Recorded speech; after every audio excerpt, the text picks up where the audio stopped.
Rabbi shrah li sadri wa yassir li amri wahlul 'uqdatam min lisani yafqahu qawli. Amma ba'du. Kepada yang terhormat Bapak Kepala SMP Negeri 1 Paciran, yang kami hormati Bapak Ibu segenap Dewan Guru dan karyawan SMP Negeri 1 Paciran.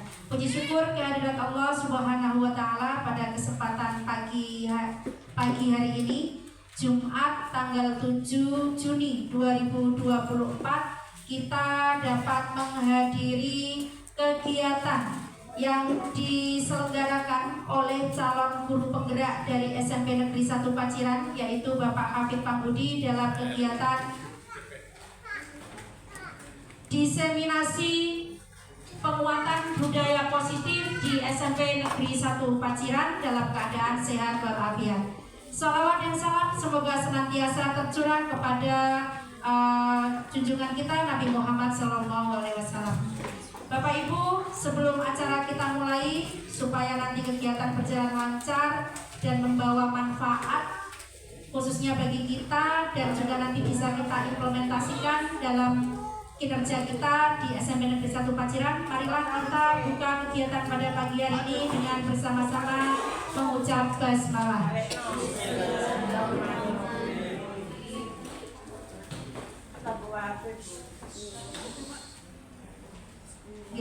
Bapak Ibu, terima kasih. Acara selanjutnya adalah pembukaan acara diseminasi yang akan dibuka secara resmi oleh Bapak Kepala SMP Negeri 1 Paciran. Kepada Bapak Abdullah Taufik, waktu dan tempat kami persilakan. Assalamualaikum warahmatullahi wabarakatuh. Bapak Hafid Pambudi yang berbahagia, Bapak Ibu guru dan tenaga pendidikan SMP Negeri 1 Paciran, syukur alhamdulillah kita akan melaksanakan kegiatan yaitu diseminasi sebagai calon guru penggerak.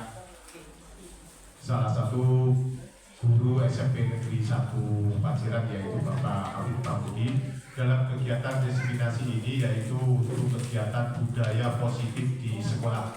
Mudah-mudahan dengan diseminasi ini nanti kita semuanya, terutama warga sekolah di SMP Negeri 1 Paciran, Bapak Ibu guru, sampai pada nanti siswa yang ada di SMP Negeri 1 Paciran ini nanti dapat mengambil dalam kegiatan budaya positif di sekolah ini, dalam kegiatan diseminasi ini.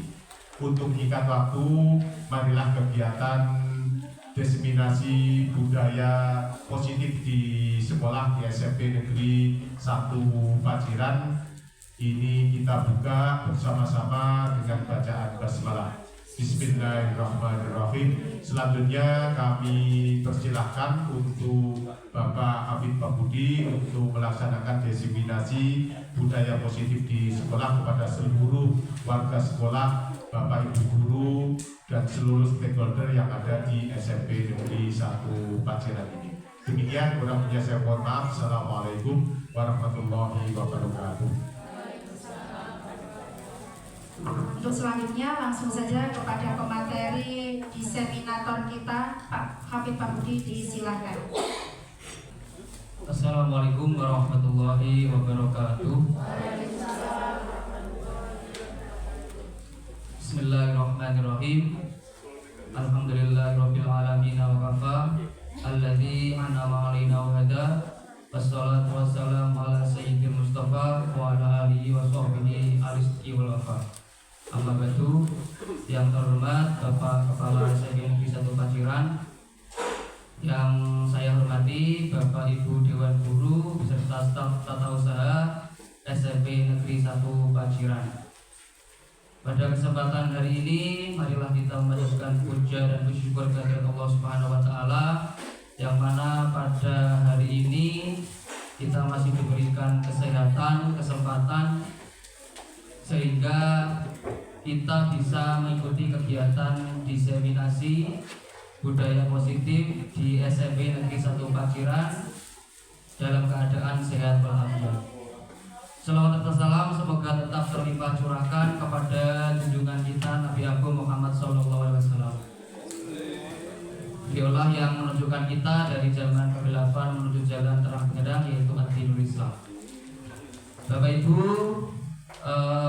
terima kasih atas waktunya sudah meluangkan waktu hadir dalam kegiatan diseminasi penguatan budaya positif di SMP Negeri 1 Paciran bersama saya Kafid Pambudi, calon guru penggerak angkatan 10 dari SMP Negeri 1 Paciran Kabupaten Lamongan. Tepuk tangan untuk semuanya. Bapak Ibu, saya ingin mendengar semangat dari Bapak Ibu ya. Mana semangatnya? Ini semangatku. Mana semangatmu? Ini semangatku. Kalau saya bilang SMP Negeri 1 Paciran, gimana tagline-nya? Religius, berkarakter, berprestasi. Ya, kita mulai ya. SMP Negeri 1 Paciran, religius, berkarakter, berprestasi. Sekali lagi ya. Mungkin gerakannya lebih sesuai aja. Kalau religius itu berarti gini ya. Religius, berkarakter, prestasi. Itu ya. Monggo diulangi. SMP Negeri 1 Paciran, religius, berkarakter, berprestasi. Tepuk tangan untuk semuanya.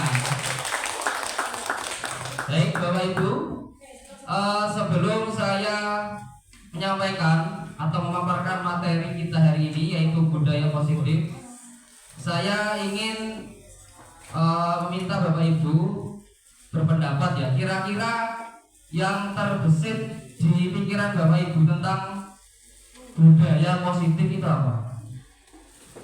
Monggo bisa berpendapat, Pak Udin.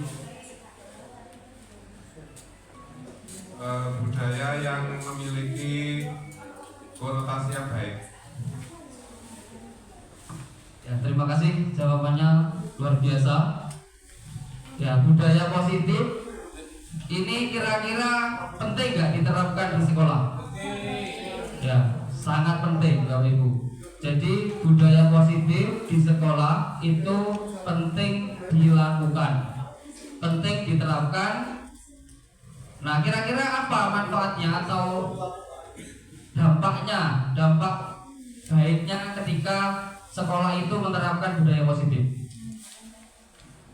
Yaitu untuk menumbuhkan motivasi intrinsik dari khususnya dari para siswa, sehingga mereka bisa lebih bertanggung jawab, bisa menjadi anak yang merdeka, menjadi anak yang punya budi pekerti luhur dan memiliki akhlakul karimah. Nah, begitu Bapak Ibu. Baik, kita lanjutkan. Nah, di sini ada konsep-konsep inti dari budaya positif. Yang pertama adalah perubahan paradigma belajar. Yang kedua, disiplin positif. Yang ketiga, nilai-nilai kebajikan. Yang keempat, kebutuhan dasar manusia. Yang kelima, motivasi perilaku manusia. Yang keenam, posisi kontrol guru. Yang ketujuh, keyakinan kelas. Dan yang kedelapan, segitiga restitusi. Baik, karena ini waktunya sudah siang ya, jadi saya minta Bapak Ibu tepuk tangan ya supaya lebih semangat gitu. Kalau saya nanti memulai dengan menggunakan kata SMP ya, SMP N1 Paciran, tepuk 2 kali berarti jenengan tepuk ya.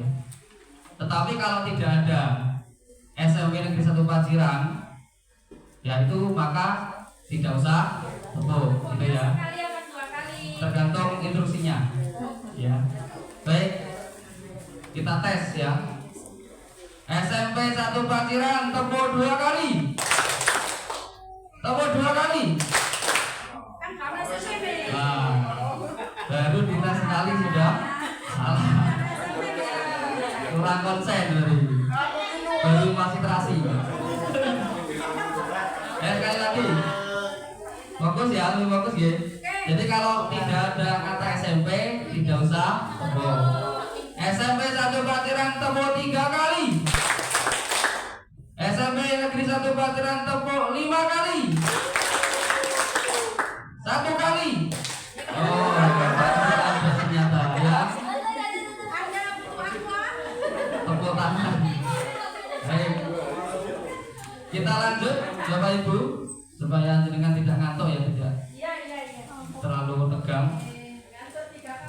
Jadi kita lanjut untuk yang pertama adalah pembelajaran dengan paradigma baru. Nah, Bapak Ibu, sebelum kita membahas ini, kira-kira Bapak Ibu sudah mengenal ya pastinya tentang pembelajaran yang berpusat pada guru dan pembelajaran yang berpusat pada siswa. Kira-kira selama ini Bapak Ibu itu ketika di kelas melaksanakan pembelajaran itu lebih ke siswa atau ke guru? Nah, kira-kira bedanya itu di mana? Monggo bisa berpendapat atau mengutarakan masukannya. Minta jawaban ke EI. Terima kasih Pak Profesor. Selama ini sepertinya berpusat pada guru sepertinya. Jadi dengan adanya program guru penggerak, maka diharapkan pusat belajar itu ke siswa. Itu jawaban singkat saya. Terima kasih. Terima kasih Pak Tawil atas jawabannya. Terima kasih.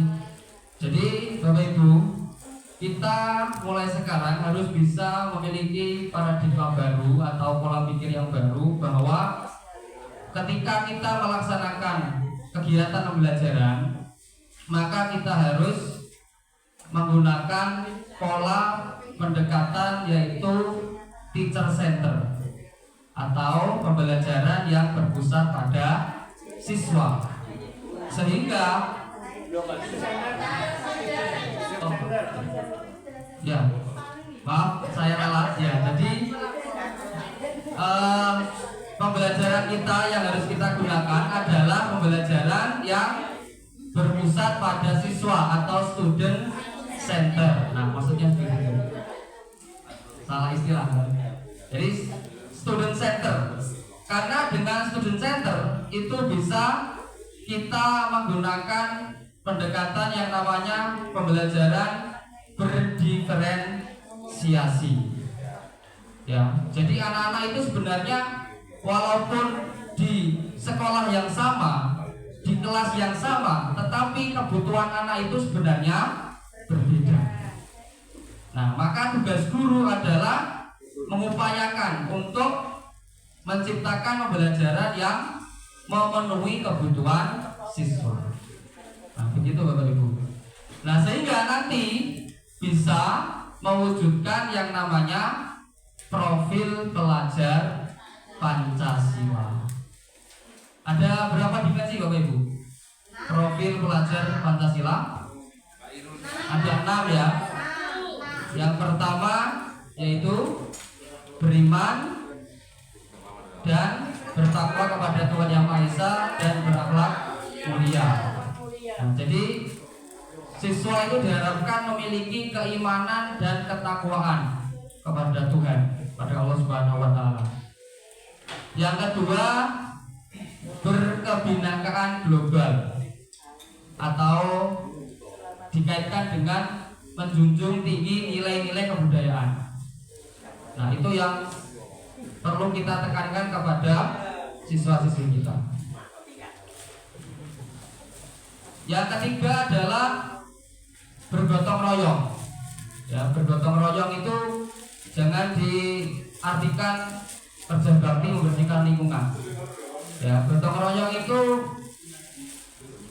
bisa bekerja sama, ya, berkolaborasi, ya, antar siswa atau kolaborasi siswa dengan guru.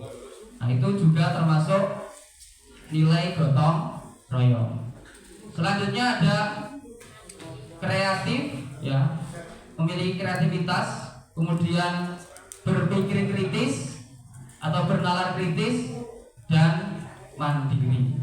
Nah, itu sesuai dengan cita-cita Ki Hajar Dewantara bahwa pendidikan itu harus menuntun ya kekuatan kodrat anak, kemudian guru bisa menjadi teladan, menjadi contoh bagi murid-muridnya, dan guru harus melaksanakan pembelajaran yang berpihak pada murid. Nah, begitu Bapak Ibu. Selanjutnya, nah ini hubungannya dengan kita sebagai guru tentang miskonsepsi teori kontrol. Ya. Yang pertama,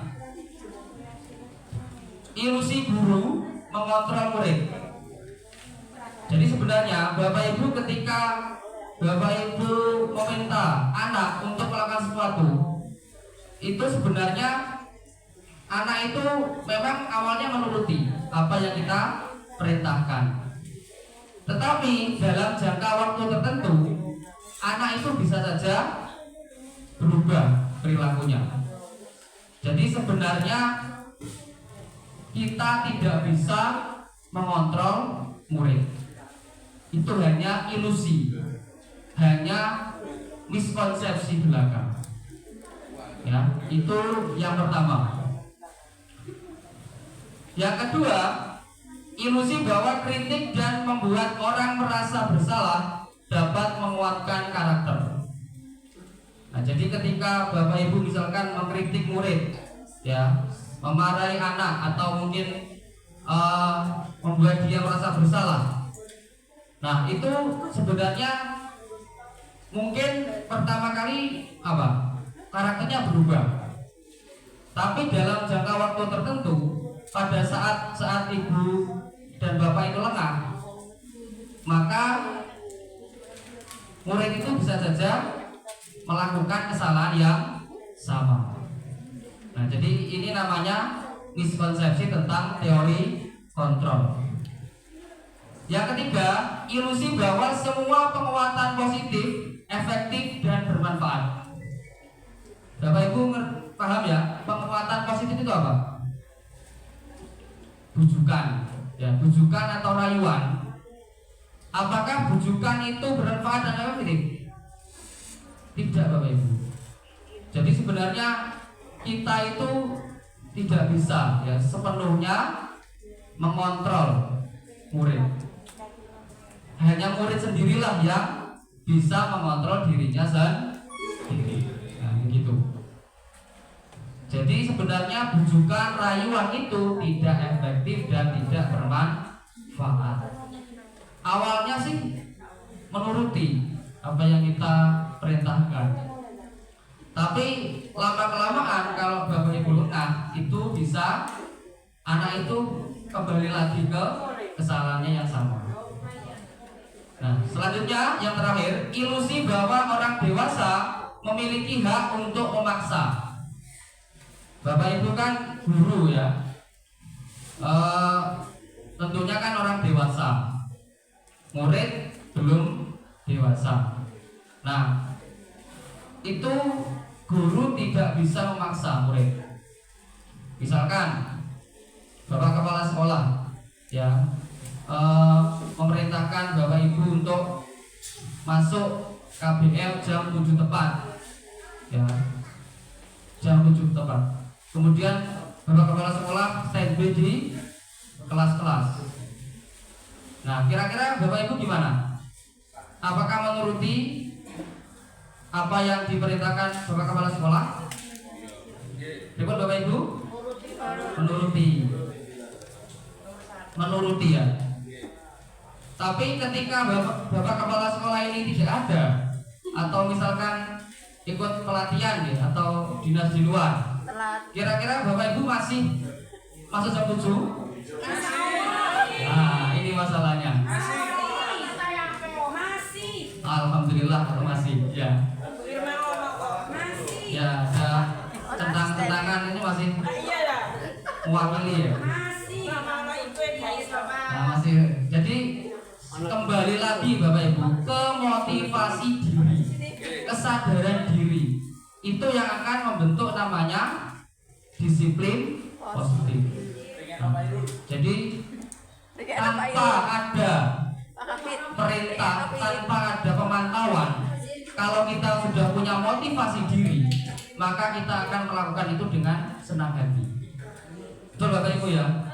Nah itu namanya motivasi intrinsik, motivasi yang tumbuh dari dalam diri.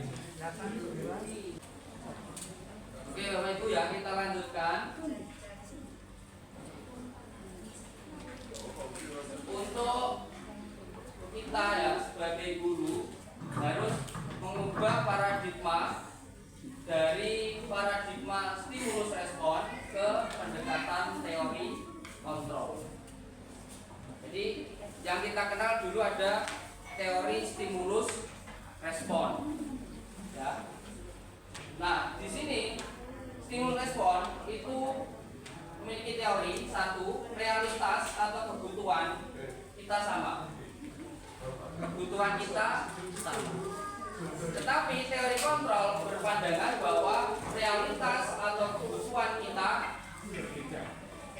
Jadi setiap orang memiliki kebutuhan yang berbeda. Setiap orang kebutuhannya berbeda. Nah, tadi di awal sudah saya sampaikan, siswa yang berada di kelas yang sama, di sekolah yang sama, tapi kebutuhan mereka berbeda-beda. Yang pertama. Yang kedua adalah semua orang melihat hal yang sama. Itu kata teori stimulus respon.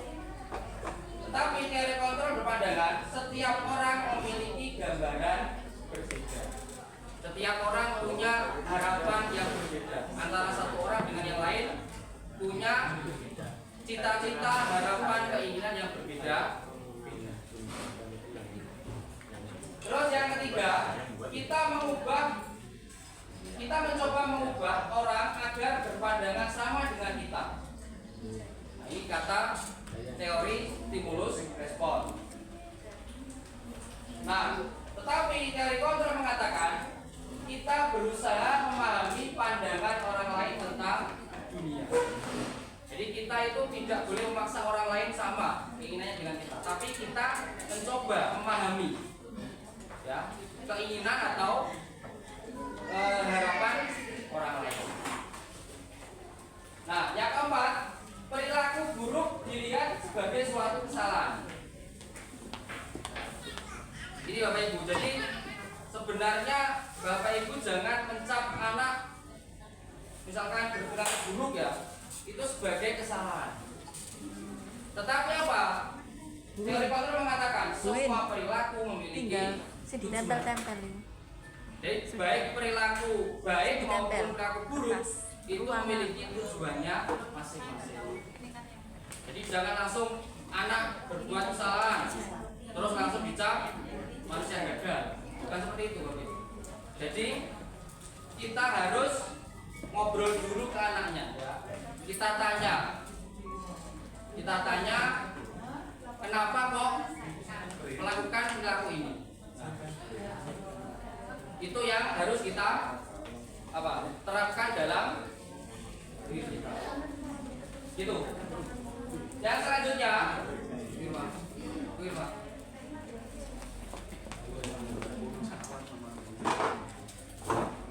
selanjutnya nih, orang lain bisa mengontrol saya. Nah, ini teori stimulus respon. Tetapi teori kontrol mengatakan hanya Anda yang bisa mengontrol diri Anda.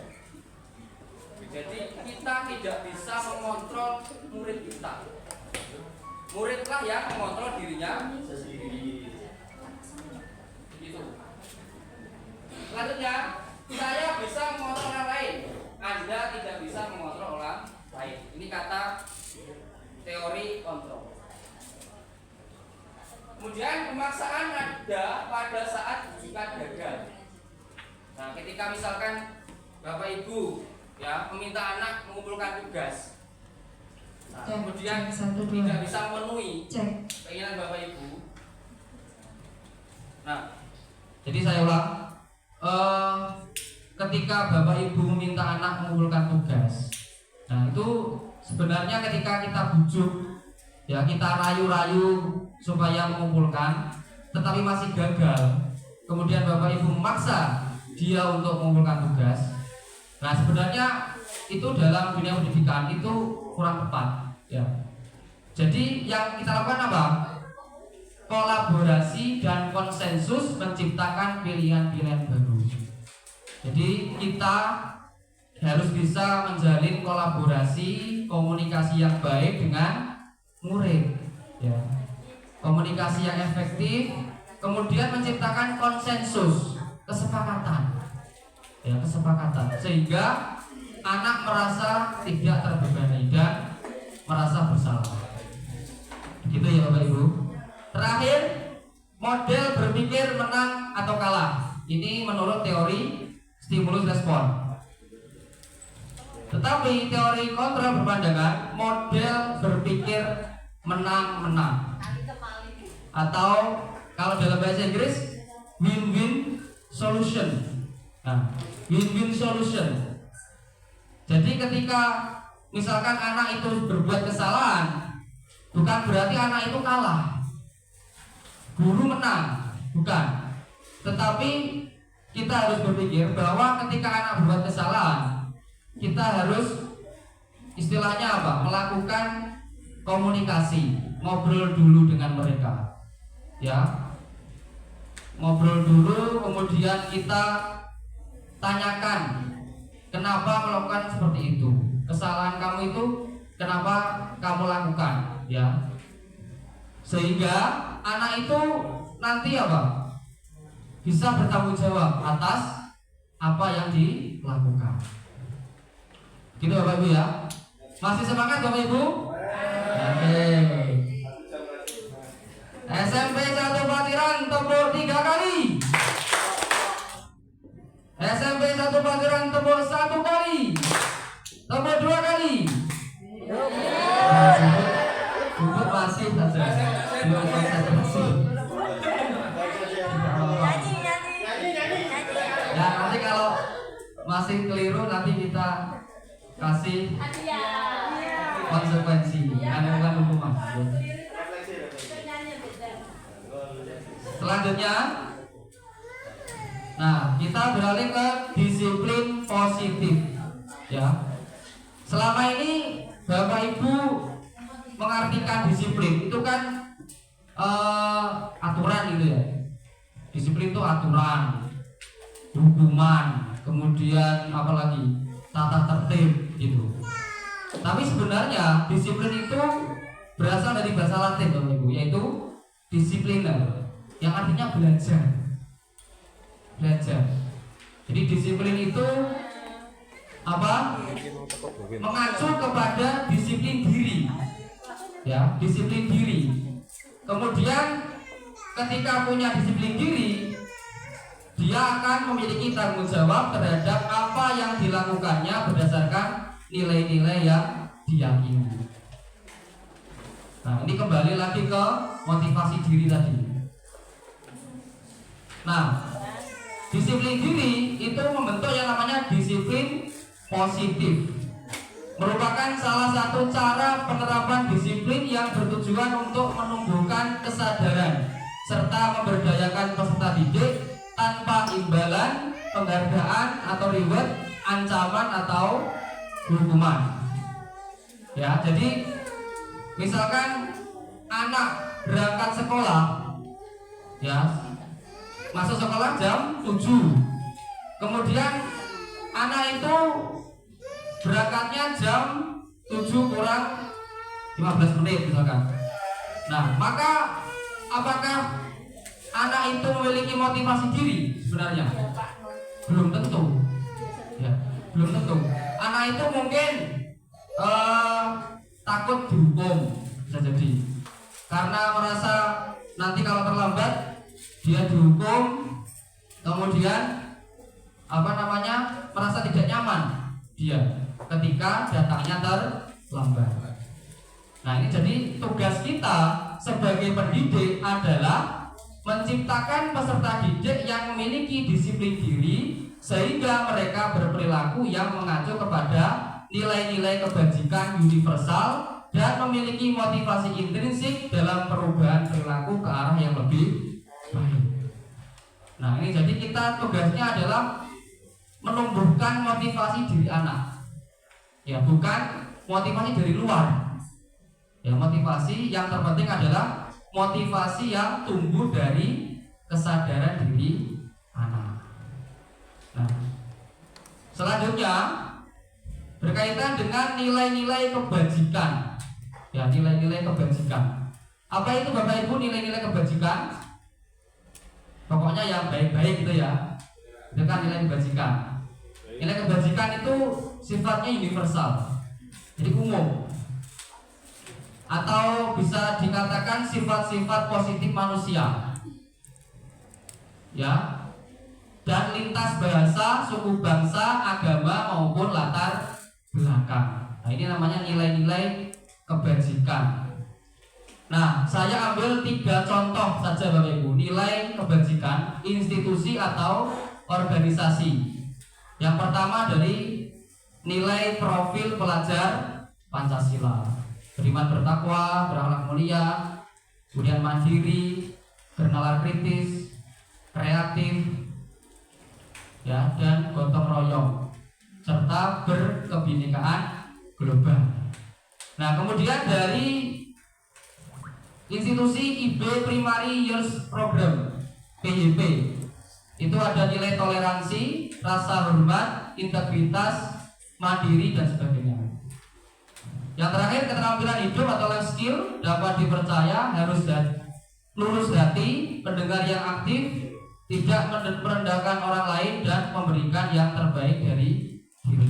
Nah, ini nilai-nilai kebajikan yang dimiliki oleh manusia sebenarnya. Jadi nilai-nilai yang positif bagi manusia.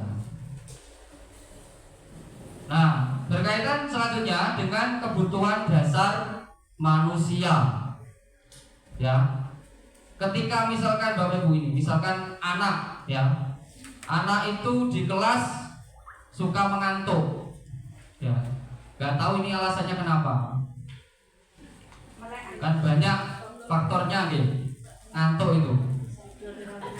Nah, mungkin siswa itu ada kebutuhannya yang belum terpenuhi. Nah, maka tugas guru harus mengidentifikasi ya kebutuhan dasar anak. Jadi kebutuhan dasar manusia itu adalah segala sesuatu yang kita lakukan untuk mendapatkan apa yang kita inginkan. Seluruh tindakan yang kita lakukan memiliki tujuan tertentu, dan semua usaha terbaik yang kita lakukan adalah dalam rangka agar kebutuhan dasar kita terpenuhi dengan baik. Nah, ini adalah kebutuhan dasar manusia. Nah, ada berapa Bapak Ibu kebutuhan dasar manusia? Di sini ada 5, ya.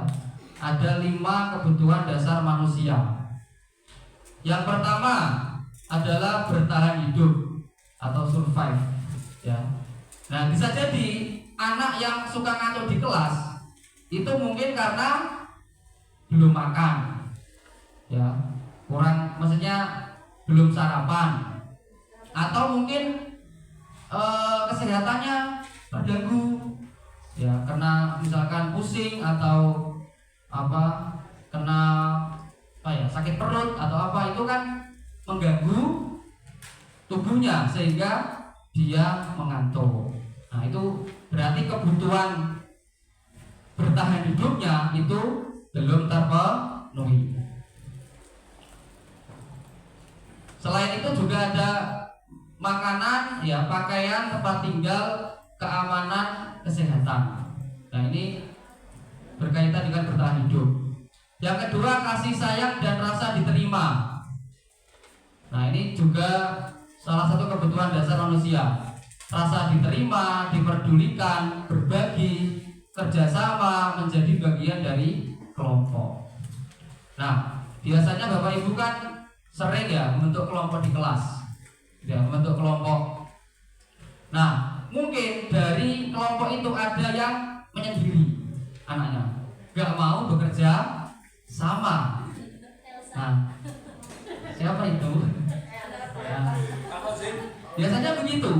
Nah, itu mungkin kebutuhan rasa diterima itu belum ada pada diri anak, belum terpenuhi.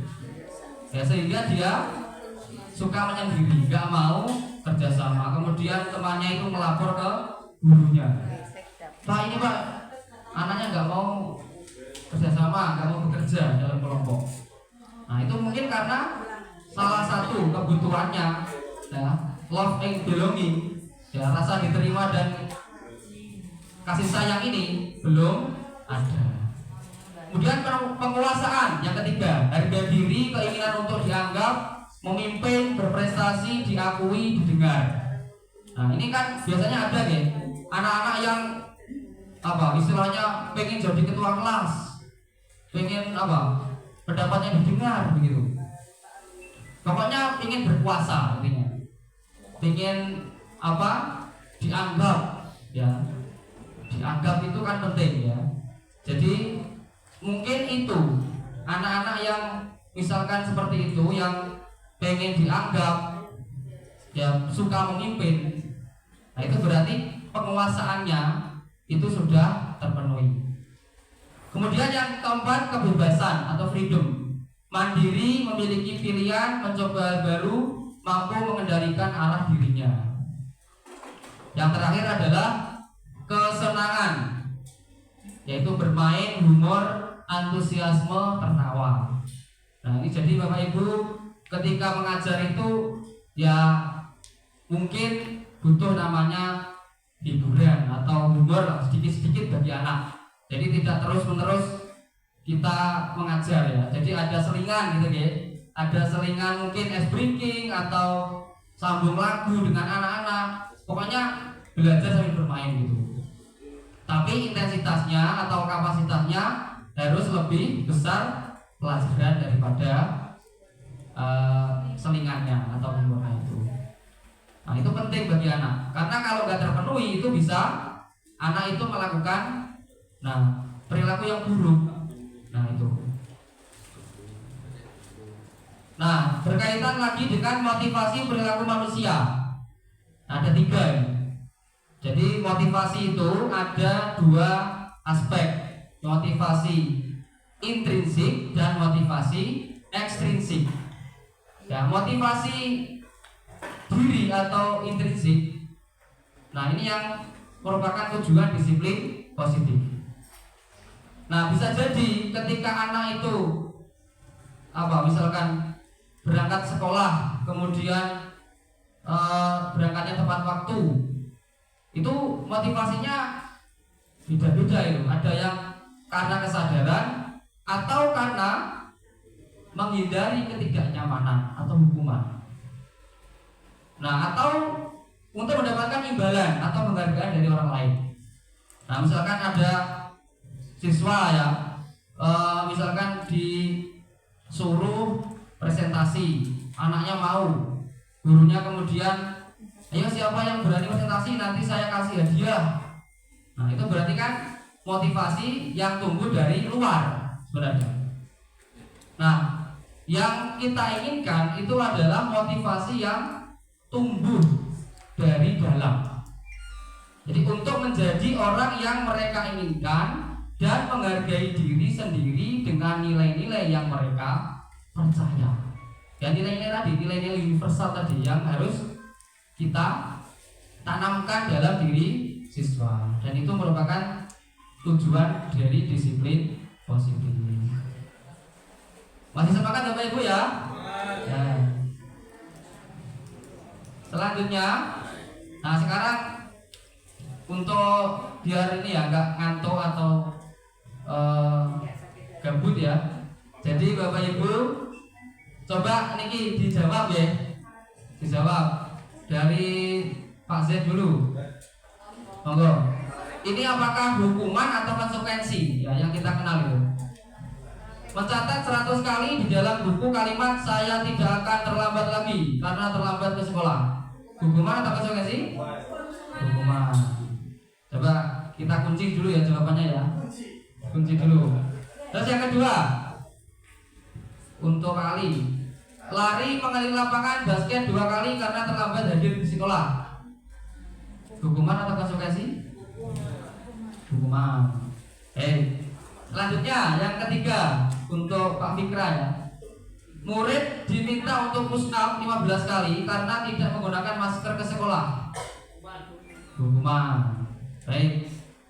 Selanjutnya untuk Bu Jamila, menggantikan kertas tugas teman yang telah dicoret-coret. Konsekuensi. Baik. Lanjut, membersihkan tumpahan air di meja tulis karena tersenggol pada saat belajar. Konsekuensi. Kemudian murid disuruh untuk tidak mengenakan sepatu seharian di sekolah karena tidak mengenakan sepatu hitam. Hukuman. Ayo. Hukuman atau konsekuensi? Hukuman. Ada yang hukuman dan konsekuensi. Nanti kita lihat. Terus yang terakhir, lari mengelilingi lapangan basket 2 kali karena terlambat 10 menit untuk pelajaran PJOK. Ayo. Konsekuensi. Coba kita cek ya. Nah, jadi yang hukuman itu nomor 1 sampai 3 dan nomor berapa ini? Nomor 6 ya. Nomor 6. Nah, Bapak Ibu kira-kira sudah ngerti bedanya ya? Atau belum? Hukuman dan konsekuensi.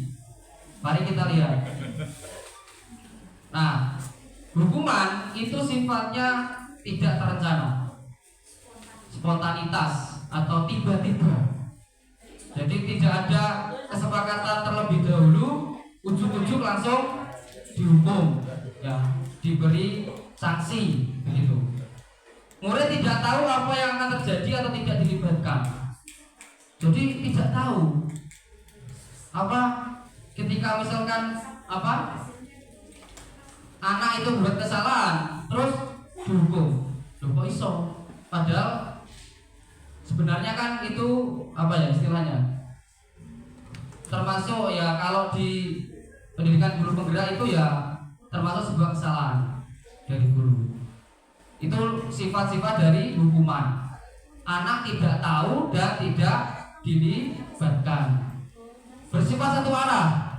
Jadi gurunya yang langsung memberi hukuman tanpa melibatkan murid. Nah, berupa fisik atau psikis hukuman. Jadi hukuman itu kan ada yang hukuman yang fisik ya, langsung push up atau mungkin lari begitu, membersihkan ruangan. Ya itu kan hukuman. Kalau yang psikis itu biasanya hukuman verbal atau istilahnya ya memberikan kata-kata yang apa istilahnya itu kata-kata yang menyakitkan bagi anak. Itu juga hukuman sebenarnya. Ya. Nah, konsekuensi itu terencana atau disepakati sesuai peraturan. Murid tetap dibuat tidak nyaman tapi ya murid kayak semacam terpaksa ya melakukan itu. Sikap guru memonitor murid selalu. Nah, ini sikap guru yang memonitor itu berarti dia sudah menerapkan yang namanya konsekuensi. Nah, ini yang baru Bapak Ibu, yang namanya restitusi. Nah, ini restitusi ini proses menciptakan kondisi bagi murid untuk memperbaiki kesalahan. Jadi murid itu apa ya istilahnya ketika berbuat salah itu kita apa istilahnya mengembalikan identitas mereka supaya mereka tidak menjadi orang yang gagal. Karena berbuat salah terus dicap manusia gagal gitu, manusia yang buruk. Tidak Bapak Ibu. Jadi kita mengembalikan kondisi murid supaya lebih baik. Ya, kita tanya kenapa kok melakukan kesalahan itu. Nah, terus yang kedua, proses yang kolaboratif mengajarkan murid untuk mencari solusi sendiri. Nah, kita bisa mencarikan solusi atau murid mencari solusi sendiri. Kalau SMP insya Allah bisa, ya insya Allah ketika kita misalkan membimbing dia untuk mencarikan solusi, itu saya kira bisa untuk diterapkan. Nah, ini namanya restitusi. Nah, sekarang 5 posisi kontrol guru. Nah, ada penghukum, pembuat rasa bersalah, teman, pemantau, atau manajer. Nah, Bapak Ibu yang mana? KB? Waduh. Tahu KB berarti? Bu Muani, yang mana Bu Muani? Penghukumkah atau membuat rasa bersalah, atau teman, pemantau, atau manajer? Semua pernah, Pak. Semua pernah. Luar biasa. Tepuk tangan ya Bu Muani. Luar biasa. Pernah. Nah, gini supaya lebih paham, saya kasih contoh kasus. Siswa tidak memakai atribut lengkap saat upacara bendera. Nah, kalau jenengan sebagai penghukum itu langsung mengatakan hormat bendera 1 jam. Nah, itu hukuman. Ya. Jenengan menghukum anak karena ujuk-ujuk tadi tiba-tiba tidak terencana. Ya. Kalau jenengan pembuat rasa bersalah, nah ngomongnya gini, berapa kali Bapak Ibu memberitahumu, kamu selalu mengecewakan Bapak atau Ibu. Ya, versinya orang Jawa, ya ngomong Ibu, enggak boleh orang belum nurut. Nah, gitu ya, alis ya. Nah, gitu ya. Jadi merasa anak itu apa? Bersalah begitu. Merasa anak bersalah. Kamu selalu mengecewakan aku. Jadi kan merasa bersalah. Nah seperti itu. Yang selanjutnya teman. Nah ini teman. Ayo dong ikuti aturan sekolah. Tolong bantu Bapak Ibu yang sekali ini aja. Ya sudah tidak apa-apa. Lain kali jangan berbuat seperti ini lagi ya. Si teman. Halo?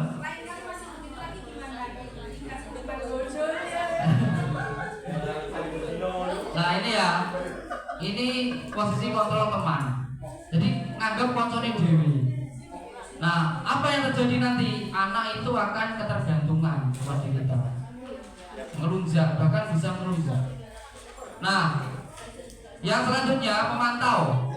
Kamu sudah melanggar peraturan sekolah. Kamu tahu konsekuensinya. Setelah upacara kamu beli atributnya ke koperasi dan jangan diulangi. Nah, ini pemantau. Jadi pemantau itu menghitung dan mengukur. Kalau kamu gini, konsekuensinya gini. Nah itu namanya pemantau. Nah satu lagi Bapak Ibu, ini posisi kontrol yang paling ideal, yaitu manajer. Apakah kamu tahu kesalahanmu? Nah ini manajer. Terus kira-kira bagaimana kamu memperbaiki kesalahanmu? Nah ini kan namanya manajer ya. Posisi kontrol yang paling baik. Nah Bapak Ibu, jadi memang kita belajar ya, semuanya kita belajar. Saya pun juga pernah menghukum, pernah. Itu pun sebenarnya tidak buruk-buruk amat bagi kita. Ya, mungkin karena sudah keterlaluan gitu ya Bapak Ibu. Jadi posisi kita penghukum. Tapi harapan kami ya, yaitu Bapak Ibu itu bisa terus belajar untuk menjadi guru yang memiliki posisi kontrol manajer atau paling tidak pemantau. Nah itu sudah bisa dikatakan sudah bagus ya. Jadi tidak harus ketika anak berbuat kesalahan langsung dimarahi dihukum. Nah itu paradigma kita harus berubah. Kita tanya dulu, anak ini kenapa kok berbuat seperti itu. Nah itu yang harus kita terapkan, tidak langsung menghukum. Nah coba sekarang saya mau tanya ini, sudah paham tadi ya posisi kontrol ada 5 tadi. Nah paham yang betul Bapak Ibu? Oke ya, coba di posisi kontrol apakah aku? Saya kecewa sekali sama kamu. Ya apa tadi? Membuat bersalah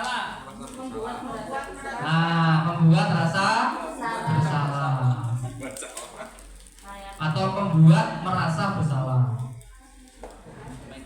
Kamu tidak pernah benar melakukannya. Apa ini? Moga buzul, apa buzul? Jawabannya? Kamu tidak pernah benar melakukannya. Gue loh rata bener ini. Ya, membuat rasa bersalah. Jawabannya adalah penghukum. Ya, gue dikandani bolak-balik gak tau bener. Nah itu kan berarti menghukum. Ya. Kemudian apa rencanamu untuk menyelesaikan masalah ini? Manajer. Nah, manajer. Tepuk tangan berarti. Manajer. Ayolah lakukan demi Bapak Ibu ya. Nah, teman. Nah ini. Ayo dong bantu Bapak Ibu. Ikuti aturan sekolah dengan begitu terus. Nah itu kan itu kondisi atau posisi kontrol teman. Kamu tidak pernah mendapat nilai jika tidak mengerjakan tugas. Ayo. Pemantau. Karena kan konsekuensi logis. Jika tidak mengerjakan tugas, dia tidak dapat nilai. Itu namanya pemantau atau konsekuensi. Nah, selanjutnya keyakinan kelas. Ya, keyakinan kelas. Mengapa kok keyakinan kelas bukan peraturan kelas? Ribut. Monggo Bu Marti bisa berpendapat.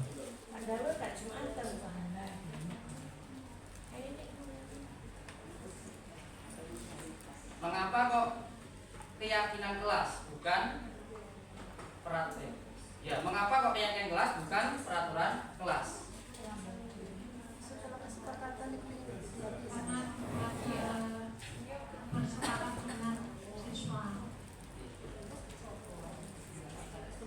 Karena kesepakatan. Nah, tadi Bapak Ibu kembali ke motivasi intrinsik. Jadi kenapa kok keyakinan? Keyakinan itu kan tujuannya diyakini ya, dipercaya atau diresapi, dihayati. Nah, itu kembali ke motivasi intrinsik. Kembali ke nilai-nilai atau keyakinan-keyakinan lebih menggerakkan seseorang dibandingkan mengikuti serangkaian peraturan. Jadi ketika kita mampu mengarahkan anak untuk memiliki motivasi intrinsik, dia tidak akan pernah istilahnya mengharapkan imbalan, mengharapkan reward, atau mungkin dia tidak apa istilahnya ya pamrih, atau dia kalau misalkan gak gini takut dihukum gitu.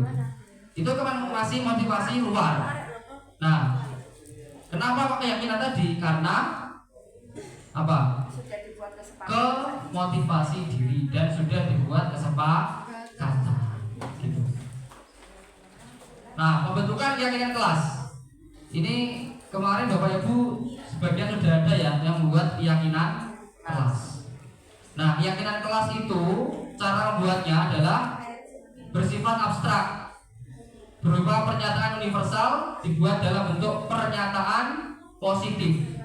Ya, jadi keyakinan kelas itu bukan seperti kalimat begini, misalkan kelasnya kotor, terus kalimatnya adalah jangan membuang sampah sembarangan.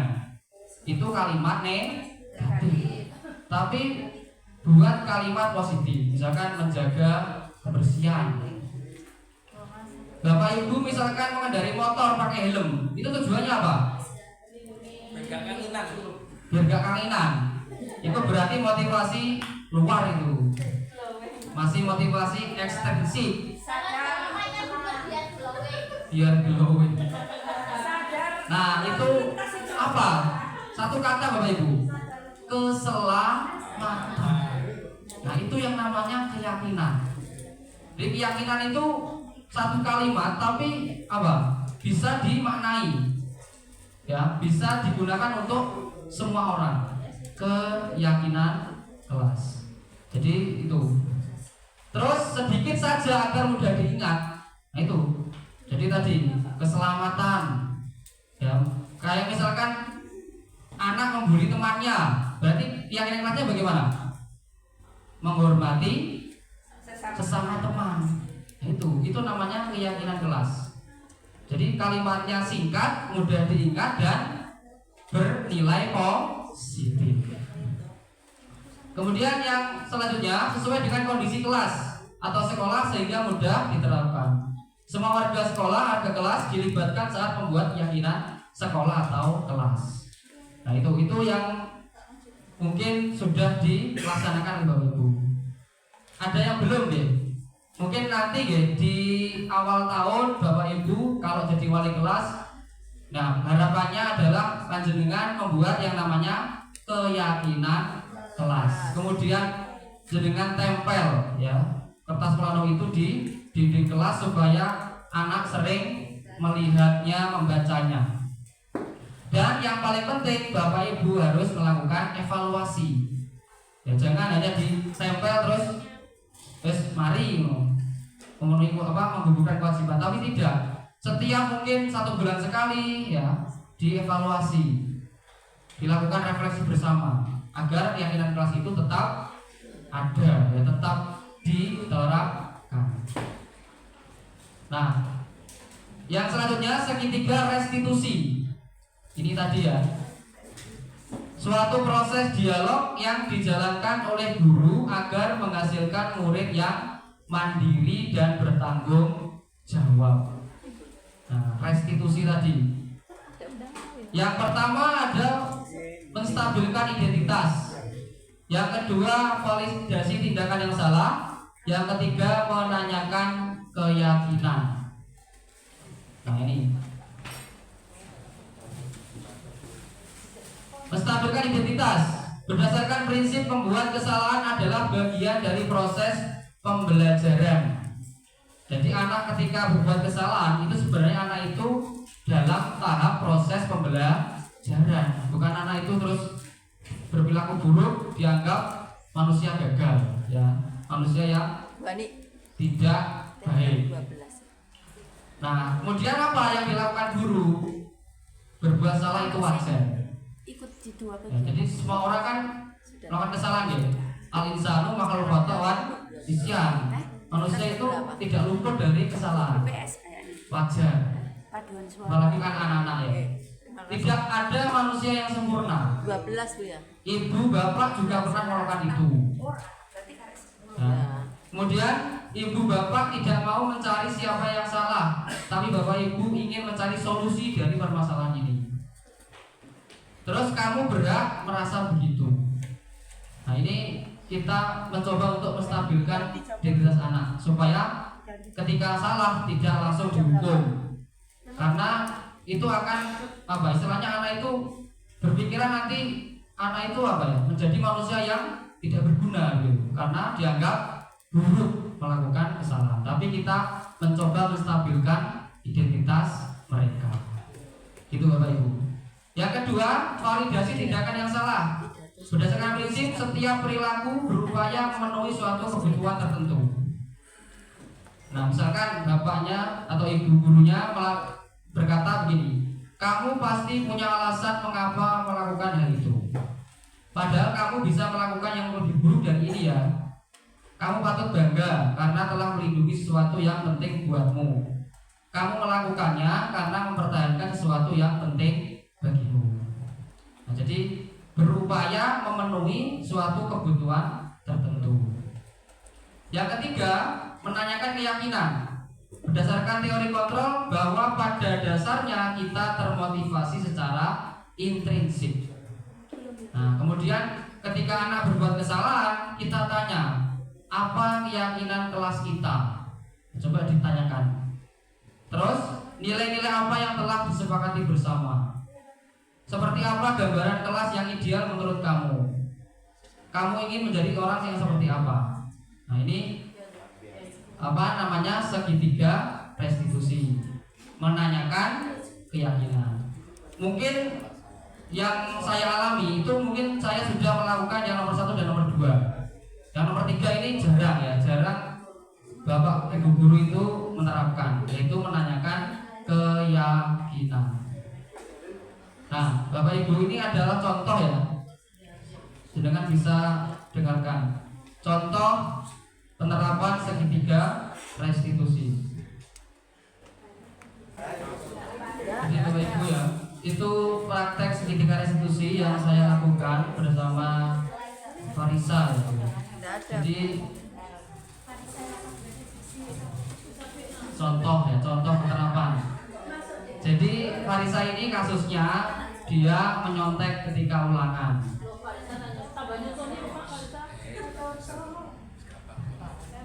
Nah, jadi hanya sampel ya, ini praktek. Jadi ini saya pertama kali adalah melakukan yang namanya menstabilkan identitas. Itu tadi. Terus yang kedua, saya kemudian memvalidasi tindakan yang salah. Jadi menyontek itu salah, kamu harus menjadi anak yang percaya diri ketika ulangan. Nah, terus yang terakhir adalah menanyakan keyakinan. Keyakinan kelas apa yang sudah kamu langgar? Tidak jujur, atau berperilaku yang tidak jujur. Nah, itu yang saya tanyakan. Kemudian apa solusinya? Nah, saya membimbing dia untuk mencari solusi atas permasalahannya sendiri. Nah, begitu. Nah, kegiatan refleksi. Mungkin Bapak Ibu ada yang mau berpendapat ya, atau menyampaikan refleksinya. Apa hal baik yang merubah paradigma Anda dan Anda dapatkan dalam kegiatan diseminasi ini? Ya, nanti saya share linknya saja nih Bapak Ibu. Jadi monggo dengan isi, terus nanti dengan kirim ke saya. Nah, sebagai penutup Bapak Ibu, dalam penerapan program disiplin positif, hendaknya guru memiliki standar kepribadian profesional dan sosial yang baik, di mana guru mampu merefleksi dirinya dalam posisi kontrol saat ini. Bagaimana perjalanan dirinya sebagai among atau manajer yang menuntun murid-muridnya menjadi insan yang mandiri, merdeka dan bertanggung jawab sesuai dengan standar nasional pendidikan. Baik, terima kasih Bapak Ibu atas atensinya, atas waktunya sudah meluangkan hadir di sini. Mudah-mudahan bermanfaat untuk kita semua. Ya. Saya cukupkan sampai sini. Mohon maaf atas segala kesalahan. Wassalamualaikum warahmatullahi wabarakatuh.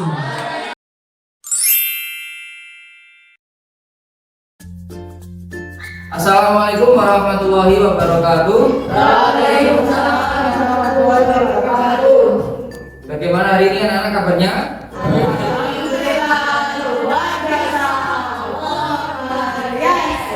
Alhamdulillah. Hari ini kita akan membuat yang namanya keyakinan kelas. Sebelumnya anak-anak sudah tahu apa itu keyakinan kelas? Belum. Jadi keyakinan kelas itu hampir mirip-mirip dengan peraturan kelas. Cuman kalau peraturan kelas itu biasanya identik dengan hukuman atau konsekuensi. Tetapi peraturan di sini kita ubah menjadi sebuah keyakinan. Mengapa keyakinan? Agar nilai-nilai yang kamu percaya itu bisa kamu terapkan dan kamu bisa bertanggung jawab terhadap apa yang sudah kamu sepakati. Jadi, misalkan keyakinan itu tidak boleh menggunakan kata-kata yang negatif, ya. Ketika anak misalkan ulangan kemudian mencontek, maka dalam membuat keyakinan kelas itu tidak boleh menggunakan kata-kata misalkan dilarang mencontek, tetapi gunakan kata-kata yang positif, ya. Seperti berarti gimana? Kalau dilarang mencontek, kalau diubah menjadi kalimat positif jadi sebaiknya berlaku jujur. berlaku dan berbuat jujur. Nah, itu contoh dari keyakinan kelas. Atau misalkan ketika ruangan kelas ini kotor, ya, maka gunakan kata-kata yang positif ketika membentuk sebuah keyakinan kelas. Ya, berarti apa? Jagalah kebersihan kelas. Nah, itu adalah contoh-contoh dari keyakinan kelas. Nah, hari ini kita dari kalian akan membuat keyakinan kelas. Jadi masing-masing siswa menuliskan satu, ya, keyakinan kelas saja. Satu contoh keyakinan kelas yang mana itu perlu kamu sepakati, ya. Kira-kira di kelas ini yang perlu diyakini atau nilai-nilai yang perlu diterapkan itu apa? Silakan nanti ditulis di kertas yang akan saya bagikan. Begitu ya, paham? Sekarang kita akan menyusun keyakinan kelas. Masing-masing siswa menulis satu keyakinan kelas. Setuju ya? Kita mulai.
Baik anak-anak ya, jadi kalian sudah menuliskan keyakinan kelas dan sudah ada 6 keyakinan yang kalian sudah sepakati bersama. Jadi ada berapa? 6. Ya, jadi saling menghargai dan menghormati, menjunjung adab atau akhlak, kemudian menjaga kebersihan, saling peduli, tanggung jawab dan jujur, serta menjaga ucapan. Nah, untuk lebih menguatkan keyakinan kelas ini, maka ada penandatanganan sebagai bukti kalian sudah menyepakati keyakinan kelas ini. Paham ya?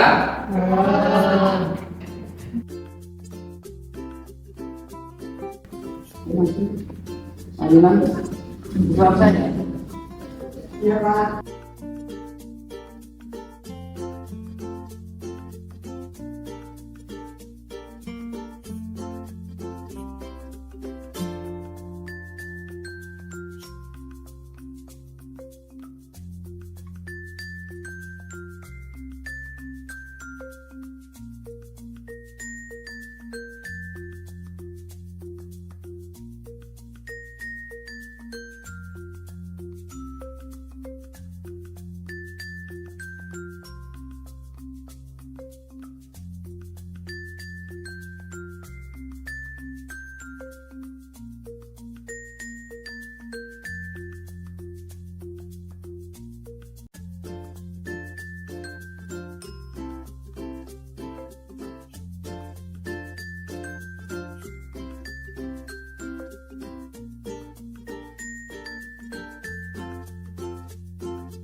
Assalamualaikum warahmatullahi wabarakatuh. Perkenalkan, nama saya David Ardian Prayoga dari kelas 8B. Assalamualaikum warahmatullahi wabarakatuh. Nama saya Irina Melani Kenaran India dari kelas 8B. Assalamualaikum warahmatullahi wabarakatuh. Perkenalkan, nama saya Nadim Priscilla Argadini dari kelas 8B. Assalamualaikum warahmatullahi wabarakatuh. Perkenalkan, nama saya Aditya Musti Sofia dari kelas 8B. Senang sekali, Antusias, bersemangat, Penting sekali. sangat penting, sangat penting, penting sekali. Karena dapat menumbuhkan sikap disiplin. menjadi pribadi yang lebih baik. Karena dapat menumbuhkan sikap tanggung jawab. Karena dapat membuat kita menghargai orang lain.